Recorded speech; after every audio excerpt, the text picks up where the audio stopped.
Uno de los canales de televisión dedicado a la ciencia ofrece un programa cuyo título en español sería ¿Cómo está hecho? How it's made. El programa trata sobre toda clase de cosas que utilizamos diariamente, desde las banditas elásticas a las palomitas de maíz, desde los motores de autos hasta los bolígrafos. Aprendemos cómo se fabrican estos objetos de vida diaria y nos damos cuenta que cuando damos un paso atrás de las cosas que nos son familiares y entendemos qué es lo que hay en su interior, las vemos de manera distinta y las apreciamos de un modo nuevo. Como creyentes, como pueblo de fe, es de mucha ayuda para nosotros dar un paso atrás y echar otro vistazo a nuestras creencias y a la forma en que practicamos nuestra fe. Y cuando reflexionamos sobre el punto central de nuestra fe, la misa se encuentra justo allí como la fuente y la cúspide de nuestra vida cristiana.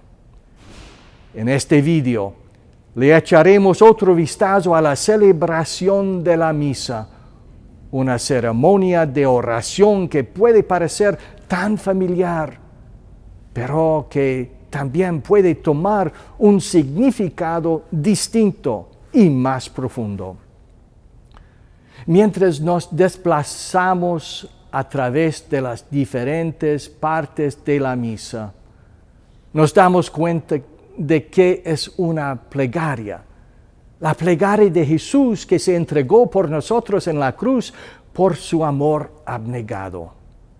Hacemos de la plegaria de Jesús nuestra propia plegaria. Aunque hay muchas partes y ritos que forman parte de la misa, hay dos acciones fundamentales dentro de ella: escuchar la palabra de Dios anunciada y predicada y luego celebrar la Eucaristía, que hace que la muerte y resurrección de Jesús sea recordada y esté presente para nosotros.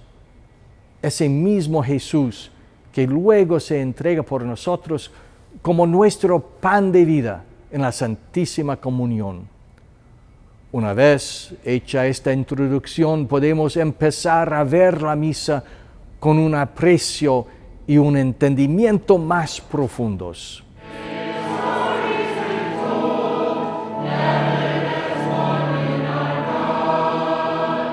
La misa comienza con la entrada del sacerdote celebrante y los ministros que lo acompañan en procesión.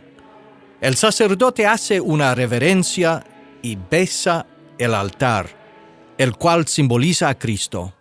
De hecho, la misa comienza con nuestra propia procesión, llegando a la iglesia, dejando atrás nuestro mundo que puede ser un tanto caótico y apresurado o incluso estar sufriendo y estar en dificultades.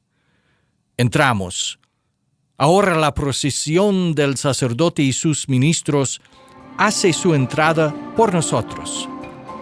El cántico de entrada señala que ahora nos encontramos en un lugar sagrado. Hemos forjado un tiempo y un lugar en donde nos podemos encontrar con Dios y Él con nosotros. Comenzamos con el que quizás es nuestra práctica y nuestro recuerdo personal religioso más antiguo, la señal de la cruz. Invocamos el nombre del Dios Trino, Padre, Hijo y Espíritu Santo, el Dios con el cual venimos a encontrarnos y el Dios cuya vida compartimos. El camino hacia el Dios Trino es la cruz de Jesús, su sacrificio, que se hace presente en la misa que estamos por celebrar. El corto diálogo de apertura entre el sacerdote y la congregación utiliza un lenguaje bíblico. Se dice, por ejemplo, el Señor esté con ustedes y con tu espíritu, para simbolizar que en ese instante la iglesia se encuentra reunida en presencia del Señor. El acto penitencial comienza. Las diferentes formas de acto penitencial al comienzo de la misa piden la misericordia de Dios, su perdón y la reconciliación con Él. Las oraciones en las que se basan las súplicas de misericordia y perdón se encuentran en la Biblia. El propósito de esta ceremonia es permitirnos adorar a Dios con un corazón purificado.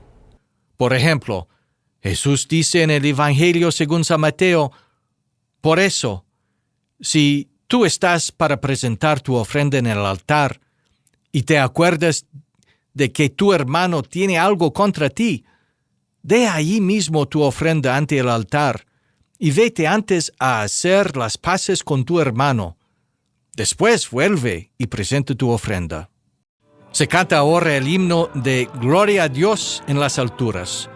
Este himno es conocido también como el Gloria, y su texto surge del cántico que los ángeles pronunciaron en el nacimiento de Jesús.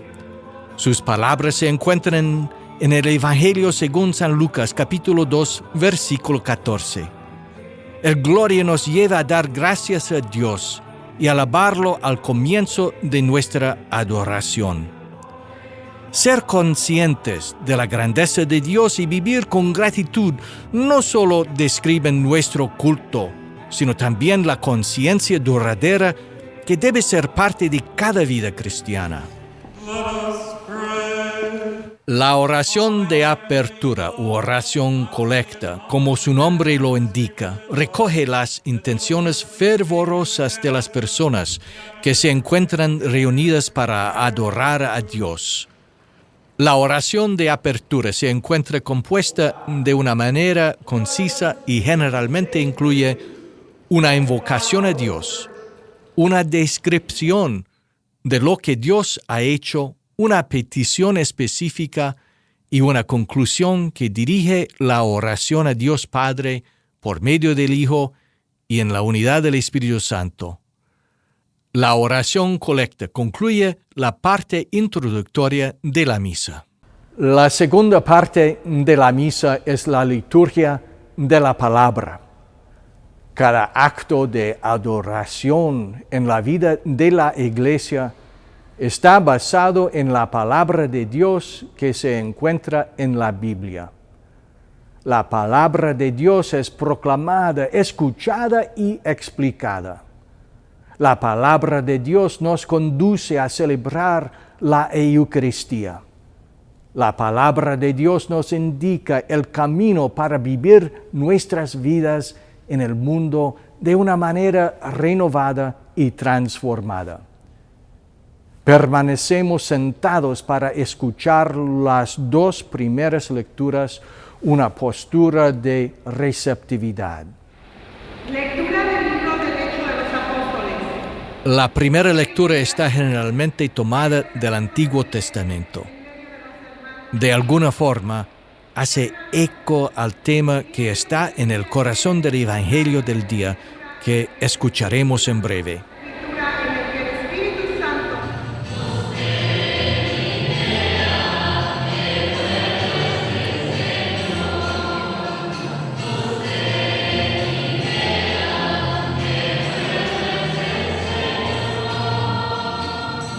El Salmo responsorial toma versos del libro de los Salmos, las oraciones inspiradas del Antiguo Testamento. Los versos del Salmo responden a la lectura que acabamos de escuchar. Los versos nos permiten reconocer y absorber el mensaje de la lectura. La segunda lectura está tomada generalmente de una de las cartas de San Pablo. Puede ser que a través de una sucesión de domingos se lean selecciones de alguna de las cartas de San Pablo. Las lecturas se desplazan de un capítulo a otro, por ejemplo, a lo largo de su carta a los romanos. El mensaje de San Pablo constantemente desafía y alienta a los creyentes a abrazar su fe en Jesucristo y vivirla de una manera más auténtica.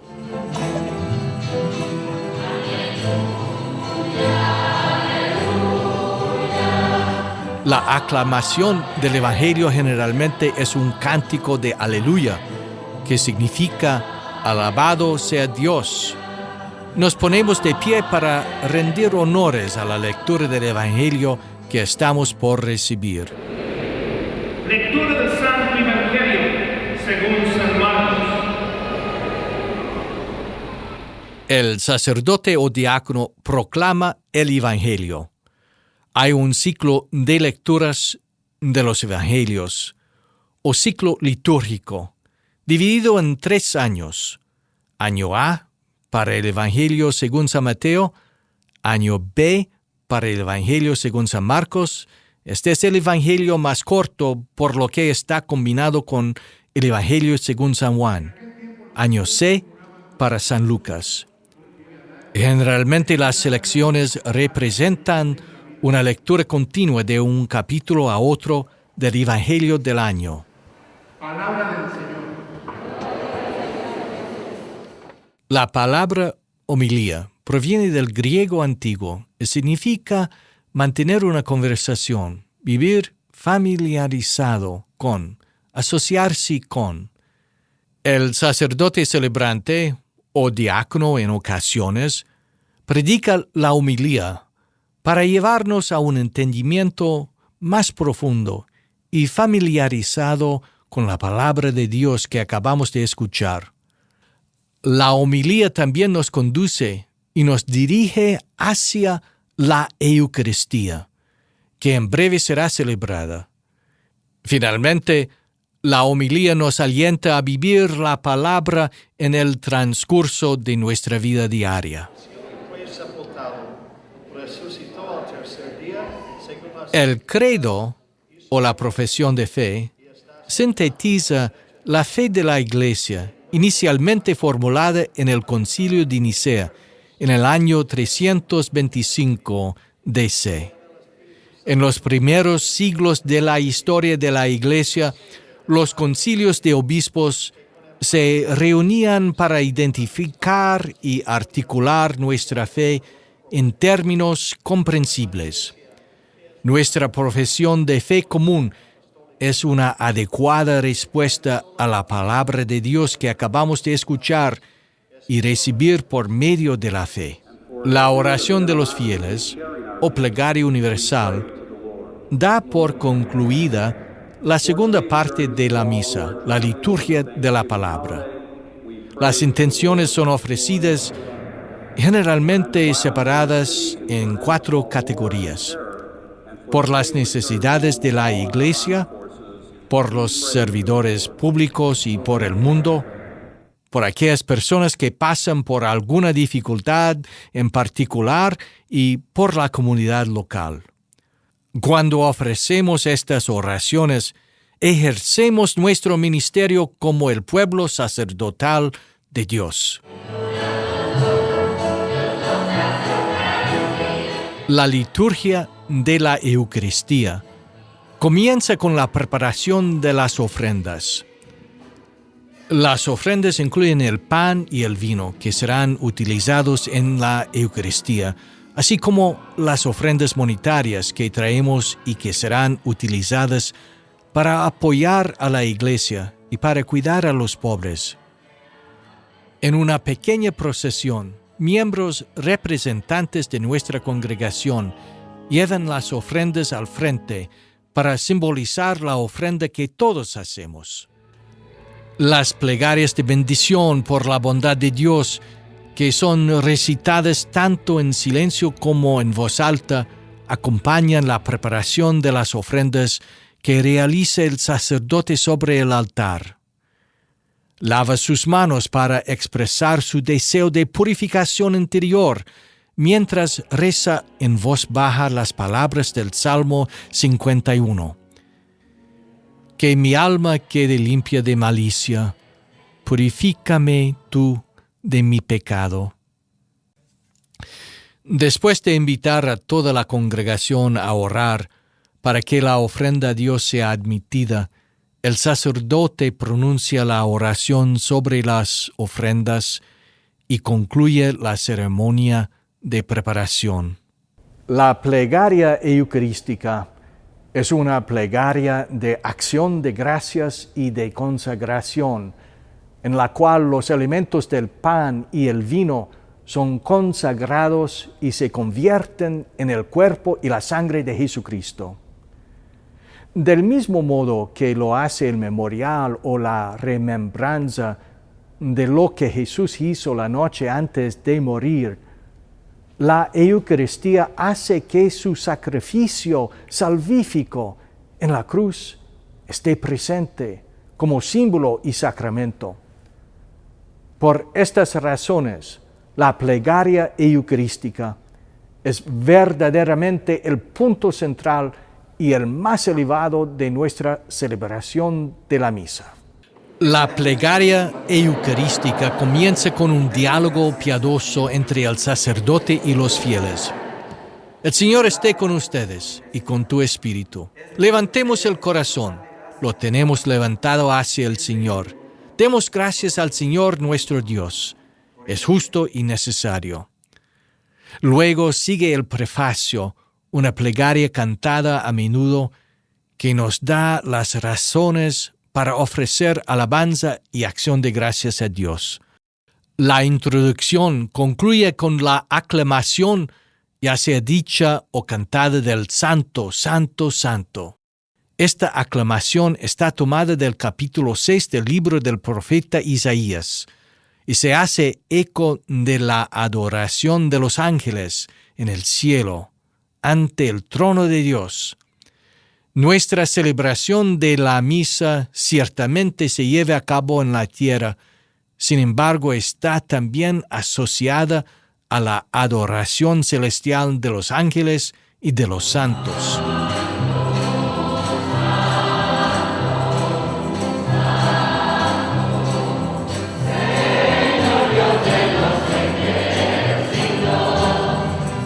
La parte medular de la plegaria eucarística comienza después del Santo, Santo, Santo. Hay una serie de oraciones eucarísticas diferentes, pero todas comparten una dirección y una estructura en común. Las oraciones eucarísticas comienzan con el reconocimiento de la santidad de Dios, para dar paso entonces a una invocación o llamado del Espíritu Santo a posarse sobre las ofrendas del pan y del vino y transformarlos en el cuerpo y la sangre de Cristo. El sacerdote extiende sus manos sobre las ofrendas mientras realiza la oración para invocar al Espíritu Santo. Este es un ademán antiguo que ha estado asociado desde siempre al invocar al Espíritu Santo, y es utilizado también en el bautismo, en la confirmación, en la ordenación y otras ceremonias sacramentales. El punto central de la plegaria eucarística es la lectura de las palabras de la institución de la Eucaristía, usando las mismas palabras que Jesús nos dio la noche antes de morir por nosotros. Esto es mi cuerpo que será entregado por ustedes. Este es el cáliz de mi sangre. El sacerdote pronuncia estas palabras no en su propio nombre, sino en el nombre y la persona de Jesucristo. La fe nos dice que la materialidad del pan y del vino se transforman verdaderamente en el cuerpo y la sangre del Señor. La fe nos dice que en esta acción se nos hace presente el sacrificio de Jesús en la cruz, porque es su cuerpo el que se entrega por nosotros, y su sangre la que es derramada por nosotros. Después de que se han dicho las palabras de institución, la plegaria eucarística continúa con una breve remembranza de los eventos que nos traen la redención en Cristo. Sigue otro tipo de memorial que nos une a la Iglesia Universal a través del Papa y de nuestro obispo local. Finalmente, la oración nos recuerda a los muertos que nos han precedido marcados con el signo de la fe. La plegaria eucarística concluye con la doxología o gran frase de alabanza. Por Cristo, con Él y en Él. A ti, Dios Padre omnipotente, en la unidad del Espíritu Santo, todo honor y toda gloria por los siglos de los siglos. Respondemos con un gran amén, nuestra sentida afirmación de alabanza a Dios y de hecho de toda la plegaria eucarística que llega a su fin con nuestro amén.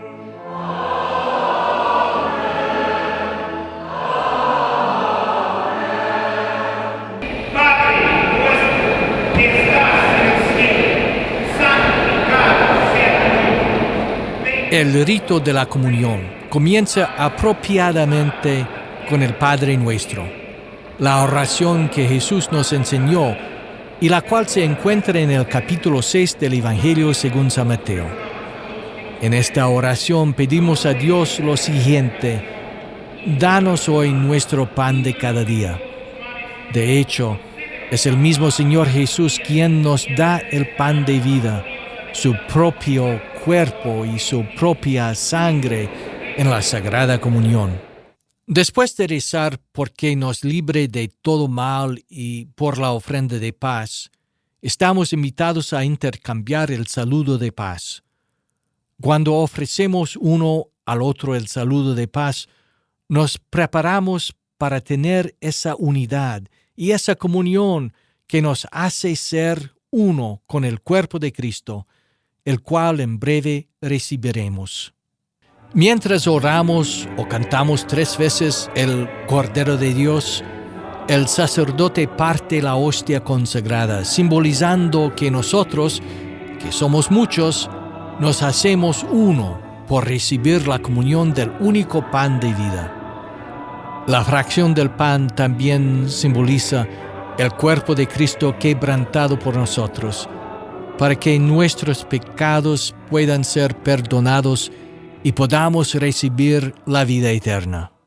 Cuando el sacerdote nos ofrece al Señor presente en la Eucaristía, este es el Cordero de Dios, respondemos apropiándonos de las palabras del centurión romano, localizadas en el capítulo 8 del Evangelio de San Mateo. Le hacemos eco a sus palabras mientras decimos: Señor, yo no soy digno de que entres en mi casa, pero una palabra tuya bastará para sanarme. Al presentarnos delante del sacerdote o ministro, éste sujeta la Eucaristía ante nosotros y dice: el cuerpo de Cristo. Nuestra respuesta es amén, que básicamente significa es verdad, sí, creemos. Después de la Sagrada Comunión, hay un momento de silencio para asimilar los sagrados misterios que acabamos de celebrar. El rito de la comunión en sí mismo concluye con la oración después de la comunión, una oración que condensa la experiencia de la Eucaristía y en la que se pide a Dios que permita que sus efectos se afiancen en nuestras vidas. El rito de conclusión de la misa incluye la bendición en la cual se le pide a Dios, Padre, Hijo y Espíritu Santo, que se queden con nosotros los que acabamos de celebrar los sagrados misterios de la muerte y resurrección de nuestro Señor. La despedida le sigue a la bendición. Es una ceremonia de envío que nos alienta a llevar lo que hemos experimentado dentro de la misa para el mundo. Vayan y anuncien el Evangelio del Señor.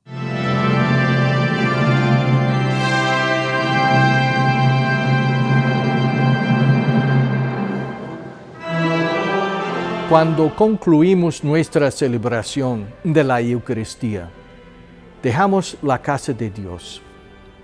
Regresamos a nuestro mundo y a nuestro día a día. Debido a que nos hemos reunido con el Cristo vivo, por medio de su palabra y por medio de su sacramento, hemos sido cambiados. Ahora somos responsables de llevarlo a un mundo necesitado de su Salvador.